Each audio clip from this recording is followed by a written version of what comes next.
Bien, muy agradecido igualmente por la oportunidad que Él nos regala de ver un nuevo día.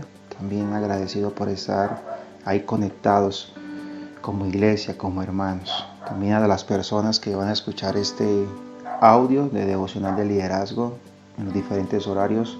Un saludo muy especial a ellos. Bien, entonces vamos a continuar con esta dinámica. Y pues la otra vez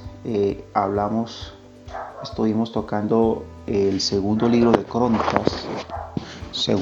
Crónicas capítulo 17, versículo 7 hasta el versículo 19. Estuvimos analizando estos versos y el título, se le puso a esa enseñanza el título La delegación.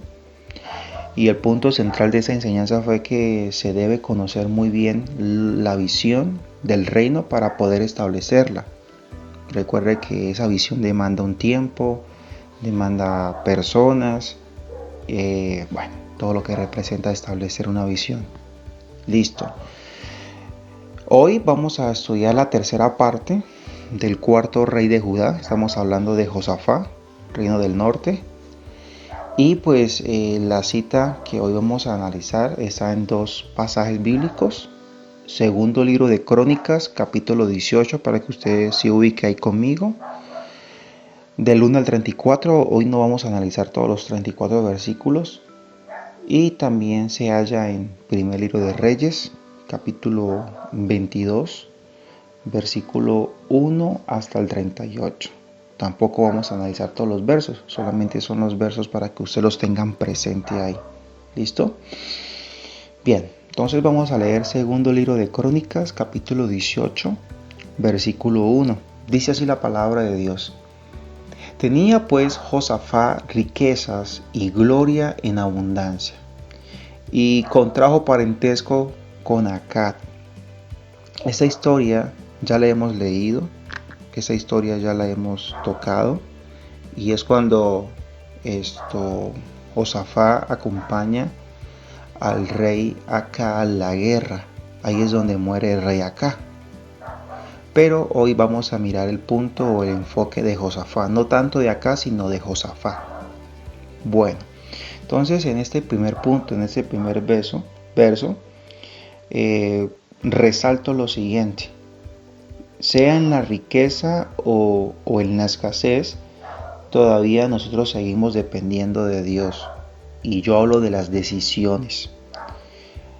Mire que este hombre, Josafat, era un hombre rico, ¿sí? Era rico. Y a veces cuando usted tiene poder monetario, poder de influencias, a veces llega a suceder que usted piensa que tiene el control, usted piensa que tiene el dominio, usted piensa que tiene todo a su disposición. Ya Josafat había contraído una fortaleza, había crecido como rey, se había hecho famoso, y eso hizo que se uniera con un hombre pues llamado Acab. Recuerde que el reino estaba dividido. Acab por su parte era un rey impío, un rey que no tenía respeto a Dios. Se dice que de los reyes fue el peor. Y Josafat venía haciendo las cosas muy bien, pero en un momento a otro dice que contrajo parentesco. Entonces debemos que tener muchos cuidado en las decisiones que tomemos. Y a veces, pues como le decía ahora, tomamos decisiones porque tenemos el poder en muchas áreas y pensamos que eso es suficiente para nosotros poder hacer lo que querramos. Y para eso dependemos de nuestra decisión. Muchas veces pensamos que sea así. Y debemos aceptar que sea que tengamos o no tengamos, siempre vamos a depender de Dios, ¿sí? Eso nos va a guardar el corazón de hacer alianzas incorrectas, de hacer cosas que Dios no nos mandó a hacer. Bueno, el parentesco. ¿Cuál fue el parentesco que este rey adquirió con Acab? pues su hijo Joram se casó, el hijo de Josafat, llamado Joram, se casó con Atalía, hija de Acá, y eso se halla en segundo libro de Crónicas 21:6, y también se haya registrado en segunda de Crónicas 22:2. Sí, ahí está el parentesco que tenían. Bien. Entonces, hay un verso que quiero resaltar representando a la toma de decisiones. Salmos 30, verso 6 y verso 7. Voy a leerles y dice así, Salmos 30, verso 6 y verso 7. En mi prosperidad dije yo, no seré jamás conmovido, porque tú, Jehová, con tu favor me afirmaste como monte fuerte. Escondiste tu rostro, fui turbado. Este salmo representa que llegó un momento que David se sentía tan seguro, o el salmista se sentía tan seguro, que él dijo, acá nadie me mueve, acá yo voy a permanecer. Pero un momento a otro, el rostro de Dios fue escondido y ahí comenzaron los problemas. Y me hace acordar a este rey de Babilonia que pensaba que lo había conseguido todo, se jacta de su gloria y en un momento pierde todo.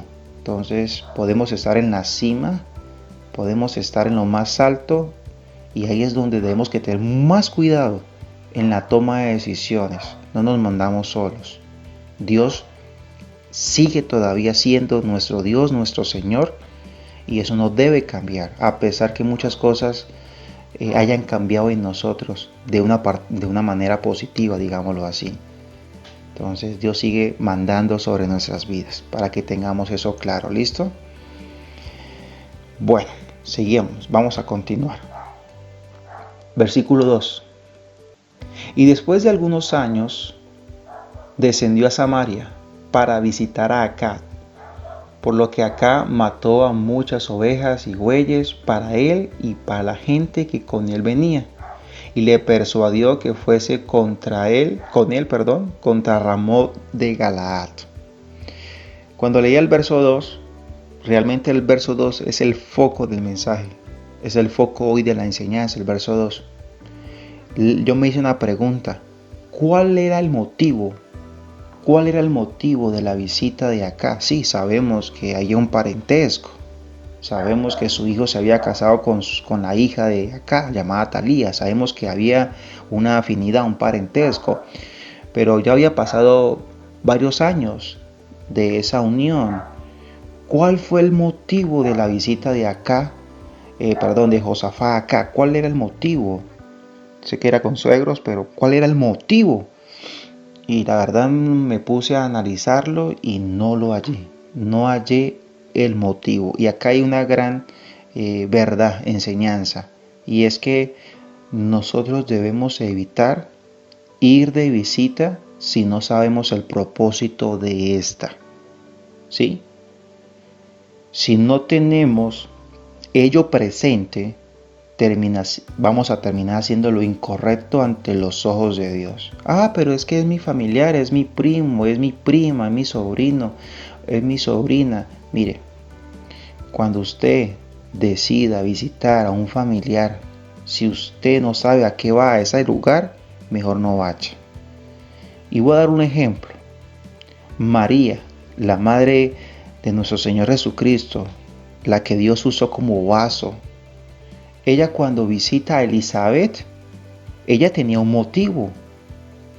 Y cuando ella va a la casa de Elizabeth, dice que cuando Elizabeth escucha el saludo de María, la saturación de María, dice la palabra que Elizabeth fue llena del Espíritu, y el vientre de Elizabeth, que estaba Juan, el Bautista ahí gestando, dice que Juan saltó de alegría.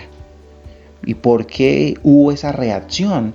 Porque había un propósito de parte de Dios, que María fuese a la casa de Zacarías, donde vivía Elizabeth, su esposa. Había un motivo, un propósito. Y en un simple saludo, uno lo puede decir así, hubo una manifestación del poder de Dios, tanto en Elizabeth y tanto en Juan, que se estaba gestando. Y creo que cuando nosotros vamos a visitar a uno de nuestros familiares o amigos, si vamos con un propósito, vamos a provocar cosas buenas en esas personas. Vamos a provocar algo positivo en esas personas. Pero si nosotros no vamos con un propósito, no tenemos un motivo, ¿para qué vamos a ir? Terminaríamos hablando lo incorrecto, terminaríamos haciendo lo que Dios no nos mandó a hacer. Es por eso la importancia que antes de salir de la casa, preguntarle a Dios, ¿por qué yo voy a ese lugar? Ahorita usted va a comprender un poquito más por qué yo le digo esto. Porque en ese mismo verso, en el versículo 2, dice que acá lo persuadió. Recuerde que acá era impío. Y más si nosotros decidimos visitar gente que todavía no le está obedeciendo a Dios, más debemos que tener cuidado en esas visitas, más todavía. Acá le persuadió. Y yo me puse a mirar, a analizar qué es la palabra persuadir. La palabra persuadir representa convencer, mover, incitar, impulsar, inducir, fascinar, seducir, atraer, manipular, impulsar. ¿Sí? Acá quería manipular una situación y quería comprometer a Josafat en hacer algo que él quería hacer, pero a veces él no hallaba como la forma de involucrarlo, pero lo involucró. Y como le dije, cuando usted no va con un propósito y no tiene algo claro en esa visita, usted termina siendo persuadido, termina siendo manipulado y termina haciendo cosas que a la verdad ni siquiera usted tenía planeado, y más triste aún, que no estaban en el corazón de Dios para usted. ¿Sí? Entonces, en ese momento el rey estaba ahí, lo persuadió, y en el versículo 3 dijo acá, rey de Israel, a Josafat, rey de Judá, ¿quieres venir conmigo contra Ramón de Galaad? Y esto es tan tremendo porque este rey llamado acá lo comprometió en público, ¿sí? En primer libro de Reyes capítulo 22 versículo 3 dice así: el rey acá invita a sus siervos y después le dice, ¿quieres venir conmigo?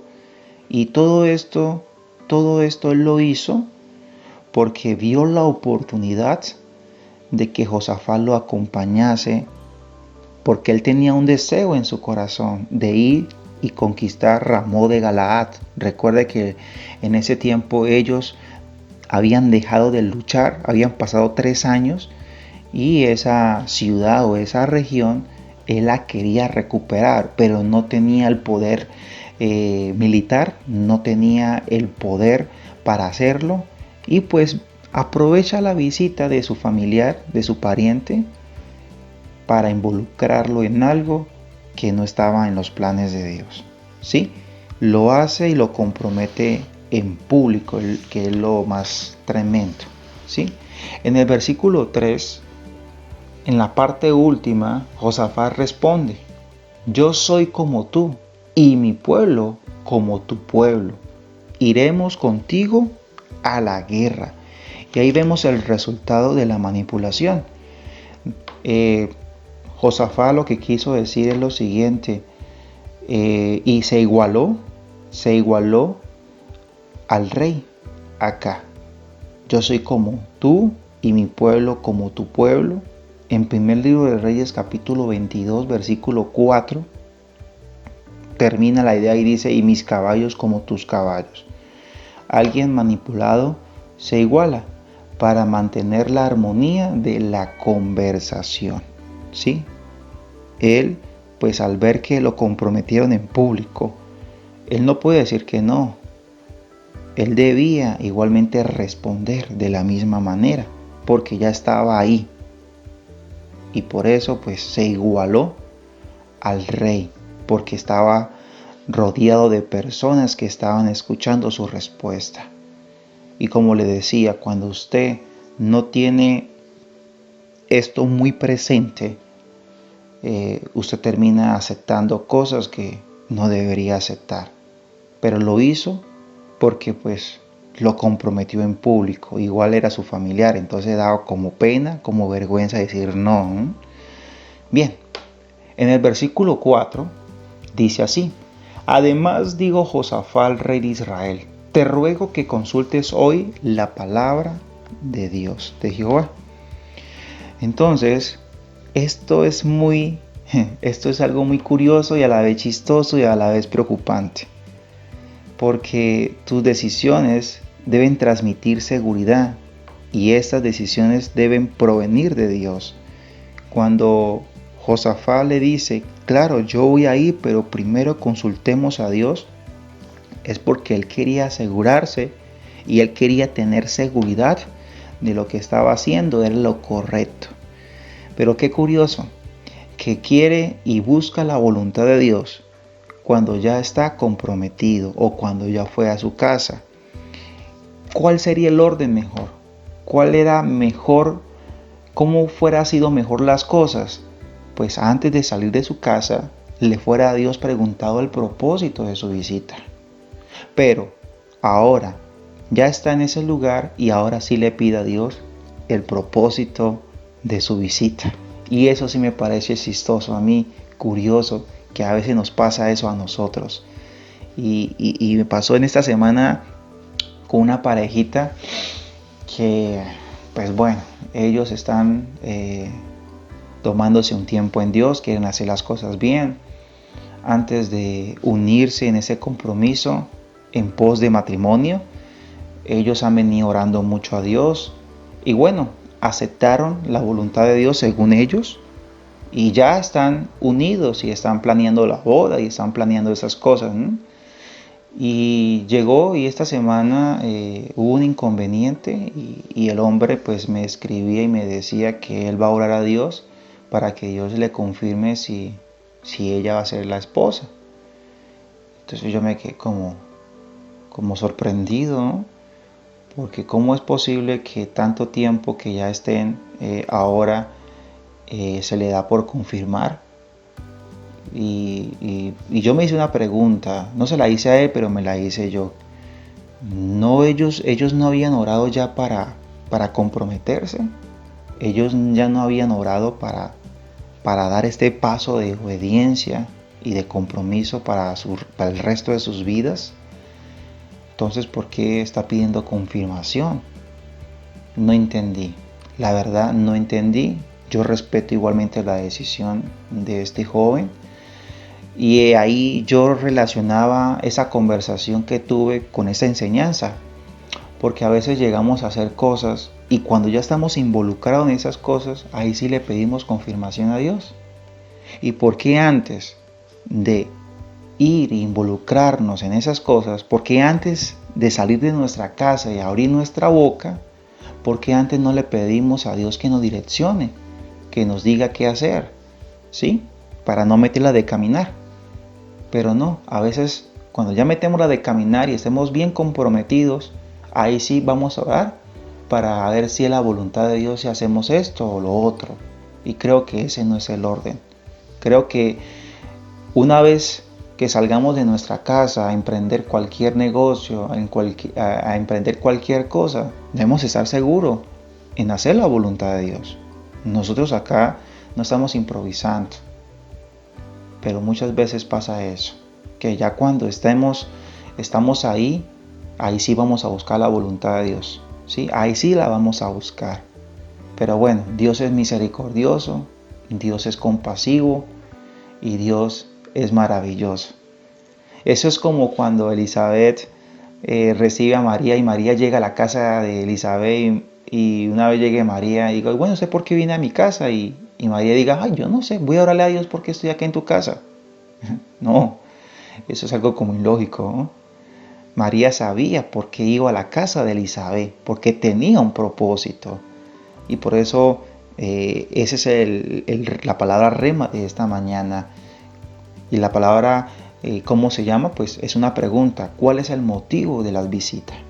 ¿Sí? ¿Cuál es el motivo de la visita? Recuerde cuando un profeta llegaba Por ejemplo, Samuel. Samuel, cuando aparecía, el pueblo se asustaba y decía: ¿cuál es el motivo de tu visita? ¿Por qué vienes a nosotros?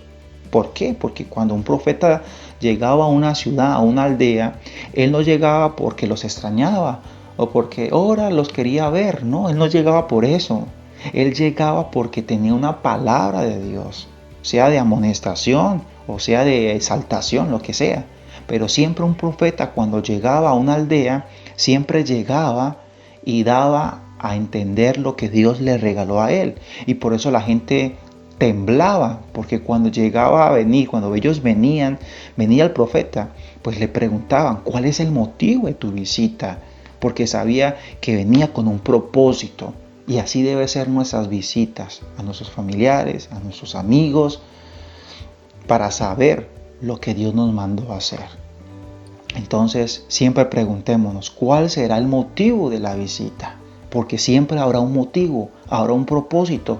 Y si vamos sin motivo y sin propósito, pues estaremos expuestos a hacer cosas incorrectas. Y a veces, pues buscar la voluntad de Dios en esos contextos tiende a ser un poquito difícil. Bien, entonces esto lo quería compartir ahora, hoy. La otra semana vamos a continuar desarrollando los siguientes versos.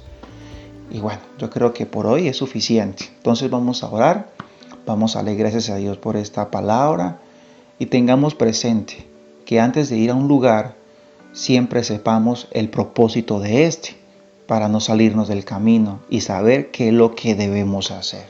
¿Sí?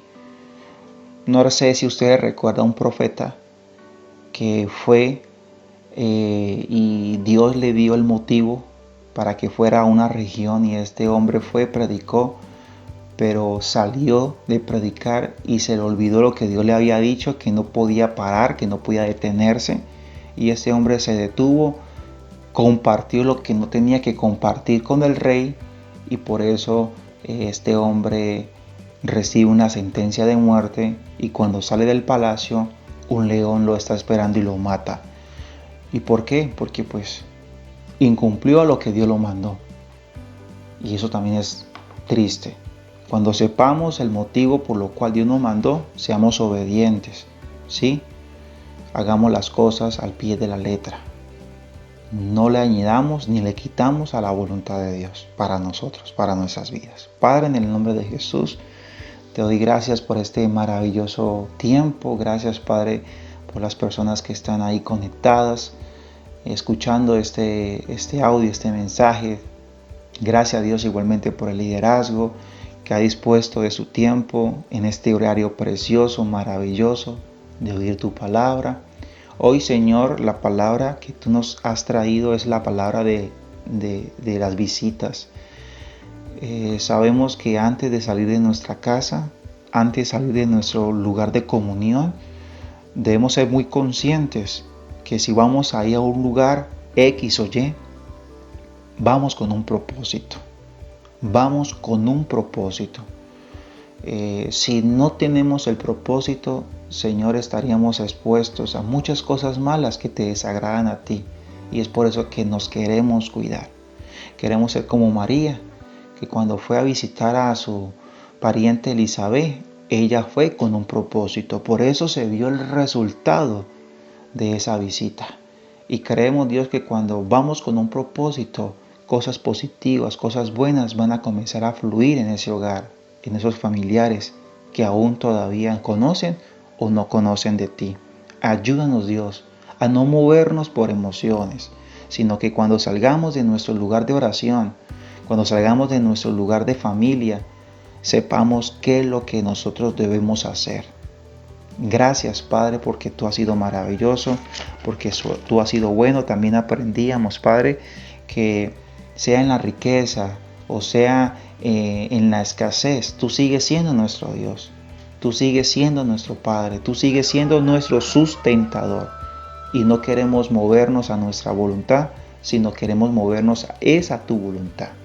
Te damos gracias, la gloria y la honra sea para ti. En el nombre poderoso de Cristo Jesús, a ti sea la gloria, la honra por los siglos de los siglos. Amén y amén.